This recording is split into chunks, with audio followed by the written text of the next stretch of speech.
4인 가족? 아, 글씨 예쁘네요. 네. 직접 쓰신 건가 봐요. 직접 쓰진 않고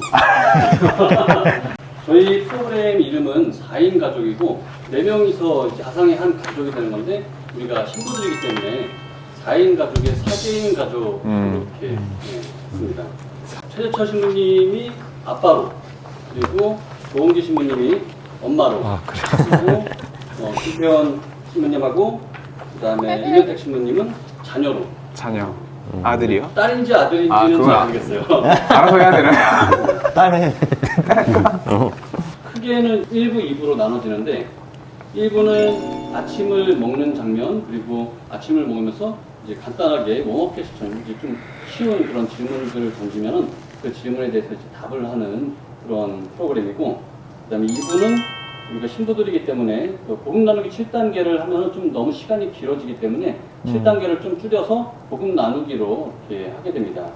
약간 어려울 수도 있는데 어떤 거냐면 이제 복음 나누기가 사람들이 힘들어하는 이유가 이걸 머리로 묵상을 해서 복음의 주제가 뭔지 핵심이 뭔지 자꾸 이 얘기를 하려고 그래서 그리고 나서 이제 강론처럼 하는 거라고 사람들이 생각하고 있거든.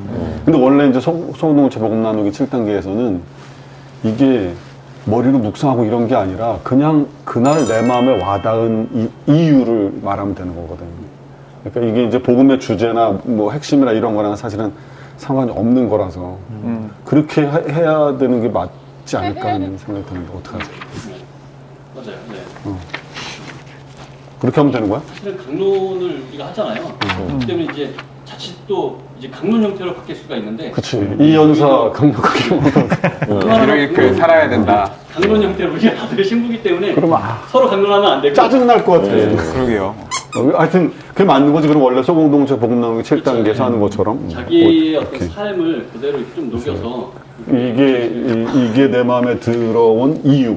뭐 며칠 전에 어떤 사건이 있었는데 아니면 뭐 어떤 일이 생각이 났는데 뭐 이런 거로. 그 사실 요즘 소공동체가 이렇게 이 시대에 좀 약간 좀 이렇게 변화가 필요한 부분도 있는 것 같다는 느낌을 계속 받고 있거든요.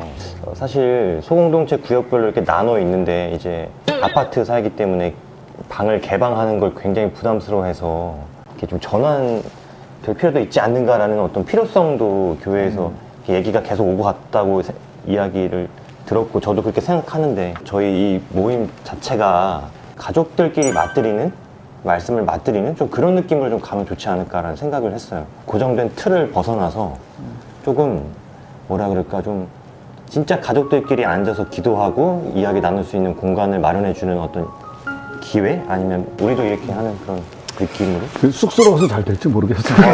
그것도 연습이 많이 필요한 것 같아요. 그래요. 오그라들 것 같긴 한데. 그게 네. 가족들끼리 앉아서 하는 게 쉽지 않거든요. 왜냐면 아침에 출근할 때도 다들 뭐 학교 가는 애도 너무 바쁘고 출근하는 아빠도 바쁘고 맞아. 엄마도 출근하는 분들도 계시고 하니까 집에 아침부터 막 모여서 이렇게 하긴 힘들겠지만 그래도 뭐 조금 한번 이렇게 소공동체 모임에 대해서 이렇게 하는 방법도 있다라는 취지에서 한다면 뭐 괜찮기도 할 것 같고. 그래서 저희도 편안하게 다가갔으면 좋겠어요. 이렇게 편안하게 정말. 편안하게 어떻게 해야 되지?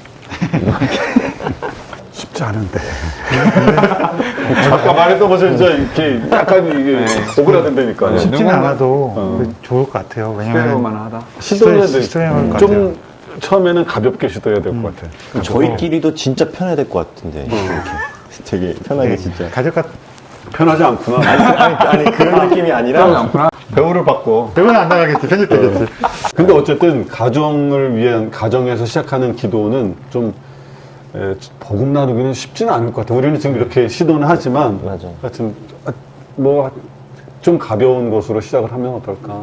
가정 안에서 그 부모님들, 젊은 부모님들 그리고 아이들 같이 모여서 기도할 줄 모르는 그런 문제도 있는 것 같은 생각이 드는 게 왜냐면 시부님 이거 기도 어떻게 하죠?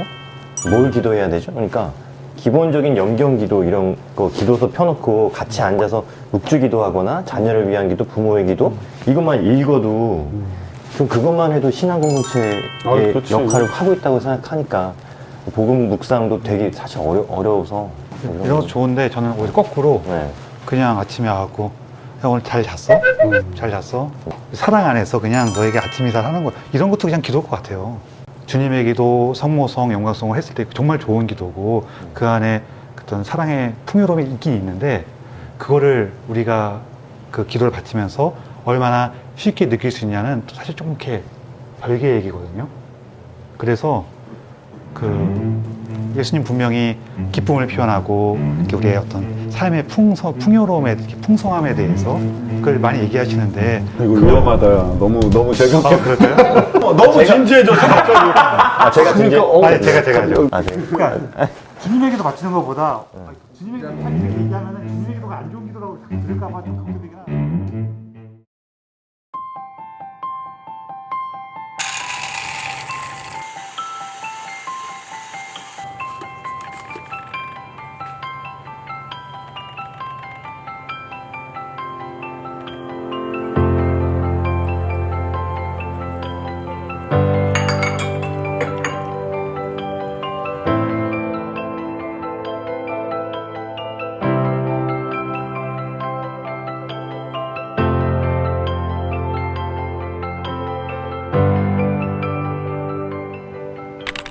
당신에게 가족이란?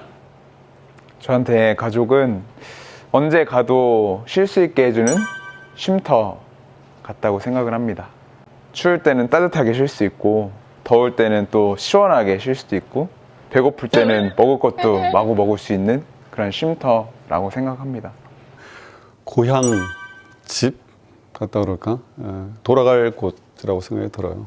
집을 떠난 지 오래돼서 이제 명절 때만 가는데 가족이 있으니까 어디가 갈 곳이 있어서 명절 때 고향집 같은 그런 느낌이 듭니다. 가족과의 추억 중 가장 행복했던 순간은 무엇이었나요? 저하고 제 동생하고 제가 아마 7살 그 정도 안팎이었을 것 같아요. 제 동생은 더 어렸겠죠. 그 둘이서 이렇게 아침 밥상에 그때는 이게 식탁이 아니라 다 이렇게 개다리 밥상 같은 거 그런 거였죠. 이게 밥상에 밥을 차려갖고 이렇게 저하고 제 동생하고 앉아 있고 어머니께서 이렇게 구운 김을 밥을 싸갖고 이렇게 말아서 이렇게 톡톡톡 이렇게 계속 이렇게 싸갖고 놔줘요. 그럼 저하고 제 동생이 여기 앉아갖고 하나씩 집어먹는 거예요. 그게 정말 뭐랄까 좋은 기억으로 남아있어요.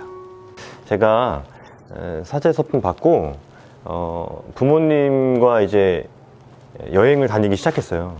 지금 연세가 굉장히 많으시거든요. 70이 넘으셨어요. 좀 늦게 결혼하셔가지고 함께 할 수 있는 시간이 많지 않겠다 생각해가지고 여행을 다니기 시작했는데 최근에 간 여행이 제주도 처음으로 갔어요. 그래서 제주도 갔을 때 너무 좋았습니다. 당신에게 아빠란?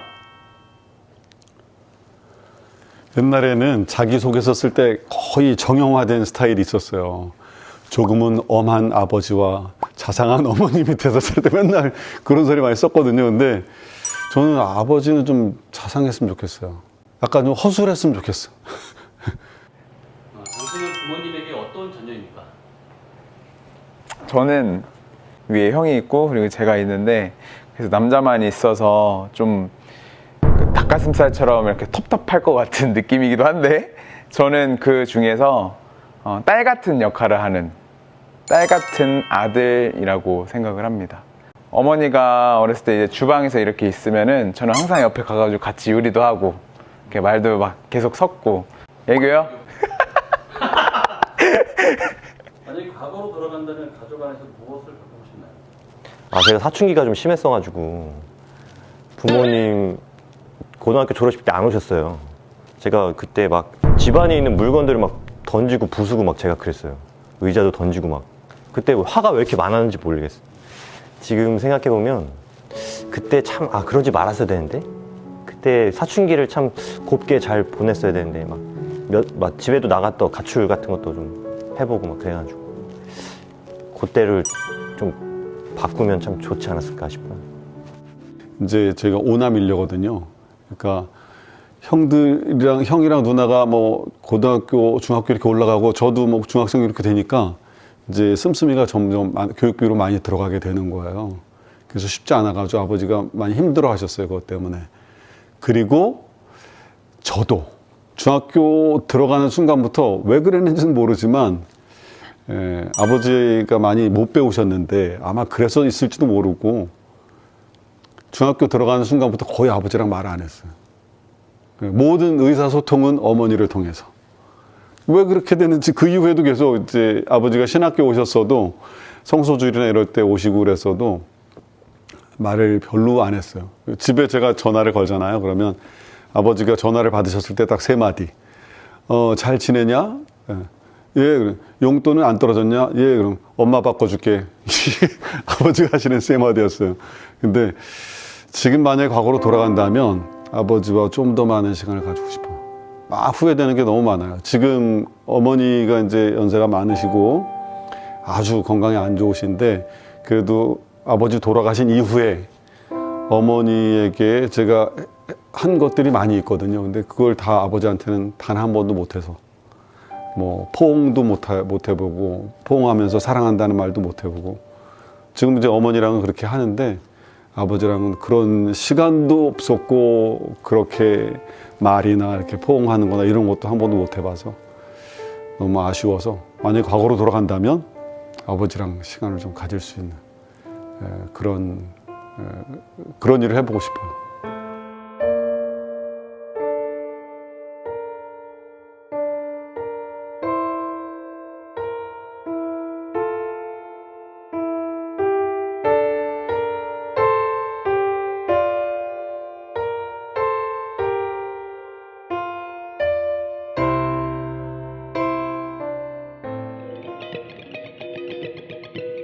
겉옷을 홀딱 벗겨서 집에서 내쫓아진 적이 있어요. 진짜 나빴죠.